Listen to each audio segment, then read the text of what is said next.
This is BIV Today, the daily business show from the journalists at Business in Vancouver. I'm Hayley Woodin. This week on our show, we're taking a look more deeply at education. This is in conjunction with our education-themed magazine, which is out this week. My guest today is the president of Royal Roads University, Philip Steenkamp, joins me. Thanks so much for coming on the show. Thank you so much, Hayley. Thank you for the invitation. I'm really curious to hear about Royal Roads' experience during the pandemic, because as we both know, educational institutions at all levels have had to figure out how to deliver at a safe distance their regular educational offerings. But what interests me about Royal Roads is that distance learning was already a big part of your model. So with that in mind, tell me a bit about what this past year has been like.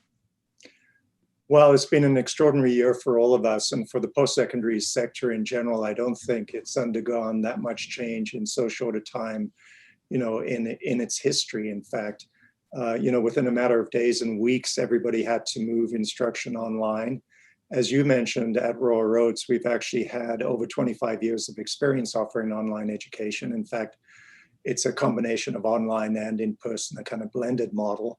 But we've got deep expertise in online. But nevertheless, we had to move, some of our exclusively on-campus programs online, and we have on-campus in-person residencies for students who study online too. They come together on campus probably twice a year for 2-week periods to do sort of immersive in-person learning. So it was a challenge to get all of that online in such a short time as well, but we were able to do that, and we were able, of course, to draw on the deep experience we've had over 25 years, because our online learning is not just taking something which would occur in a classroom and just representing it online or remotely. It's actually a whole pedagogy about how to best engage students online in an interactive way. We have a cohort-based model, so students work together. They learn as much from each other as they probably learn from us as well. So in terms of the kind of instructional challenge, I think we're better prepared than many.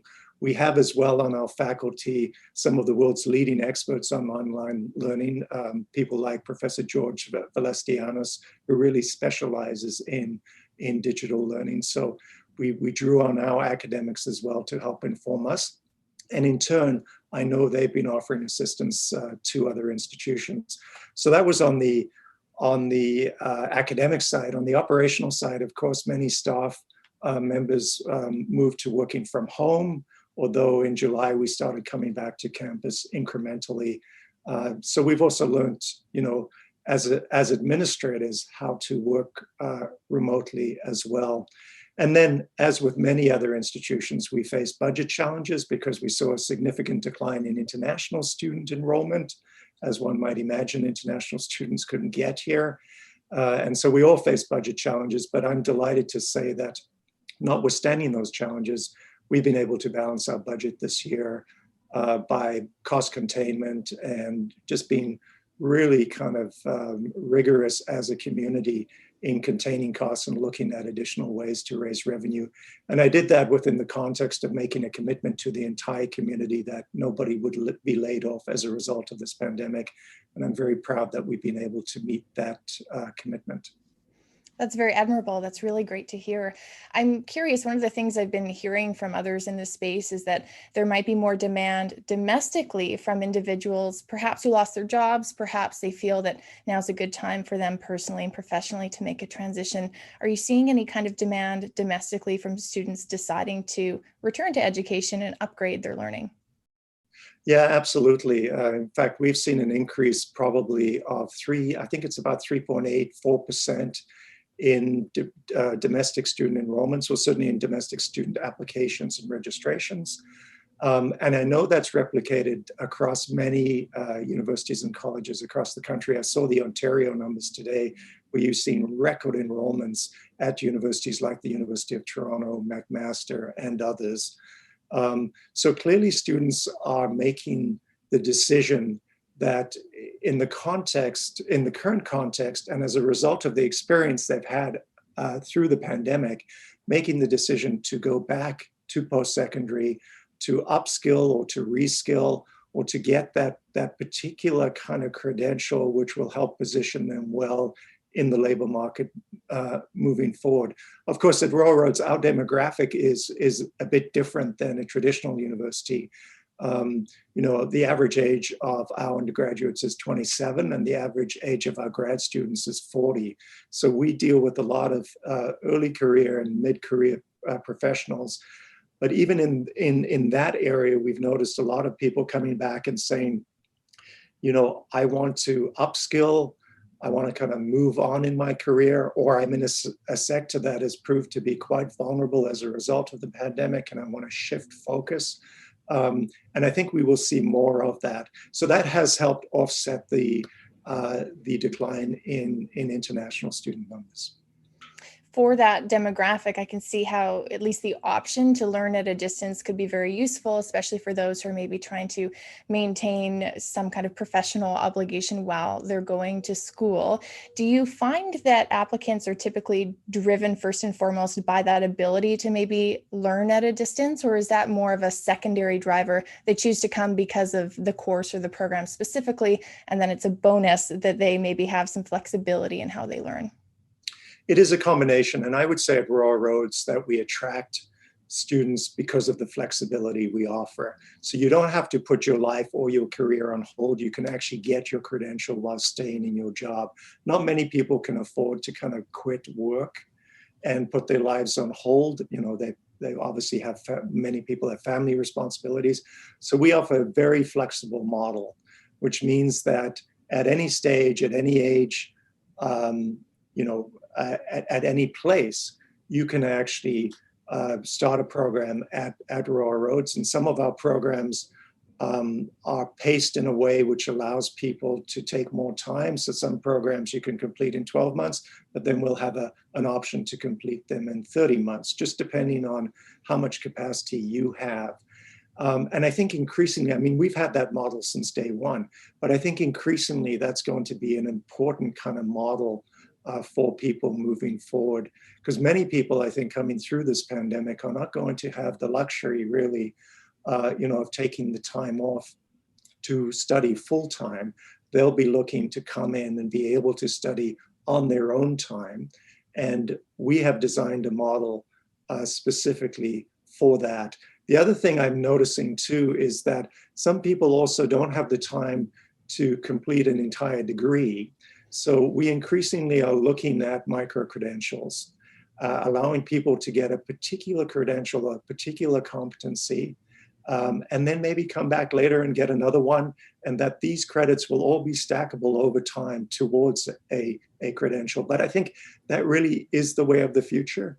And in a sense, Royal Roads has sort of anticipated that future, given our 25-year history, operating this way. The idea of a micro-credential is really compelling. Is that something where you foresee potential collaboration with companies or even industries where they maybe need more of a very specific kind of skill set, and so they can partner potentially with an educational institution to develop some credentialing around that? Absolutely. And I don't think micro-credentials work in the absence of a partnership with industry or business or a community group or a nonprofit or whoever. I think they have to be designed in collaboration with those stakeholders in order to make sure that they are current and that we are actually meeting the need and providing the skill set that those industries and those businesses need. So we have started with some provincial funding. We've started some micro-credential programming just in the last few weeks, in fact. And we're working very closely kind of with industry as we design those programs and move forward. I think there's a huge opportunity here in micro-credentials, but part of the challenge is, what is a micro-credential? We have to do work as a province and as a country in defining micro-credentials. That is key, and developing a framework so that those credentials are recognized as well. So people can take credentials to different places and get recognition for the work that's being done. And as well, I think there needs to be some rigor around what is and what isn't a micro-credential. I heard a case that some institution, not in British Columbia, but some institution was offering a micro-credential in how to do a COVID test or a swab. And, that isn't a micro-credential. That is workplace training, which should just occur, right? So I think there's an important discussion to be had on this. We're working very closely with our partner institutions here on the South Island, Camosun College and the University of Victoria, on developing a joint framework for micro-credentials and jointly bringing the strengths of all three institutions to kind of bear on this issue. It sounds as though, I mean, you mentioned Royal Roads has a long history of flexibility, but it sounds as though one of the trends we're seeing in education is the ability to be nimble and very responsive to the needs of our rapidly changing world. It feels as though things are changing with increasing quickness.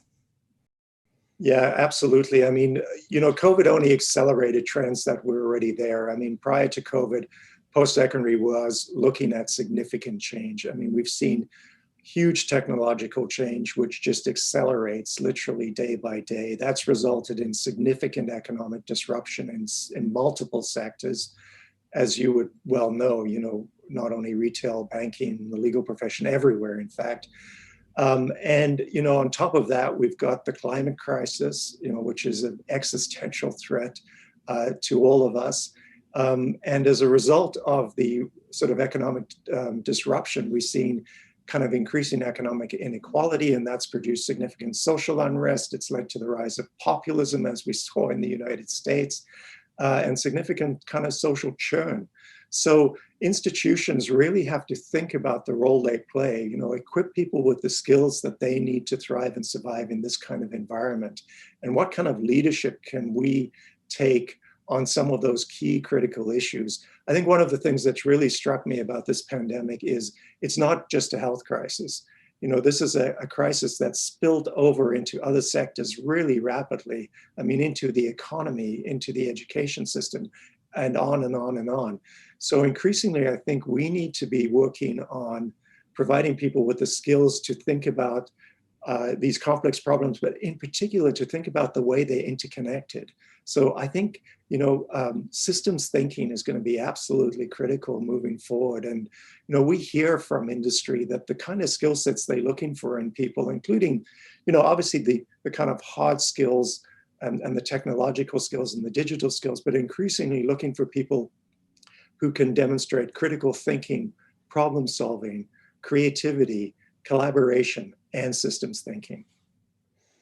I think too about the kind of leadership we're going to need to navigate all of these crises that are unfolding at once, and the social justice movement that we've also seen take place during COVID-19, and the need for inclusivity and diversity when it comes to leadership, and how that might be incorporated as well into leadership training. Yeah, so, those issues are, I think, fundamental in leadership moving forward. A kind of appreciation for what you need to bring as a leader in terms of your response to the sets of issues you mentioned. So whether it's the climate crisis, or whether it's issues around kind of racial justice, equity, diversity, and inclusion, reconciliation with Indigenous peoples, there's a whole set of issues now which require leadership. And at Royal Roads, we have a school of leadership, which, for 25 years has been providing people with the skill set to kind of navigate these issues. And in all of our schools and in both of our faculties, this is an increasing emphasis. I met with MBA students the other day, virtually, of course, and spoke to them about this. And, they are intensely interested in climate issues, in racial justice issues, in reconciliation issues. And that's very encouraging to hear, because I think that is the future. People are expecting that business leaders will have that skill set and will be able to navigate those issues as well as the traditional kind of business issues.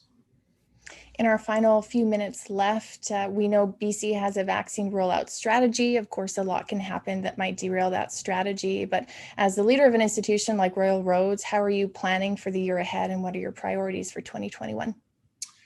So we obviously are very optimistic. I am very optimistic about the year ahead. And I think actually part of leadership is demonstrating confidence and optimism, particularly in challenging times like this, because there's a lot of anxiety out there and the risk appetite is all over the map. So I think as leaders in organizations, we have to demonstrate that we are confident and we are optimistic and we have a plan. And we do at Royal Roads. Obviously, we are hoping that the vaccination campaign rolls out even more quickly than has been planned, and that we are able to get back to doing things we haven't been able to do, like in-person residencies and on-campus classes. But having said that, we also have a very ambitious strategy for the year ahead. We have a new vision at Royal Roads. It's a 25-year vision. Our vision statement is inspiring people with the courage to transform the world. It has some very ambitious goals and a set of actions attached. So we're going to be working on those. One of those is a new climate action plan, which will be concluded in the next couple of months. I'm getting a report next week from our anti-racism task force. There's kind of a lot of work going on there. We're looking at developing new programs in the digital space in particular. So there's a lot of work there.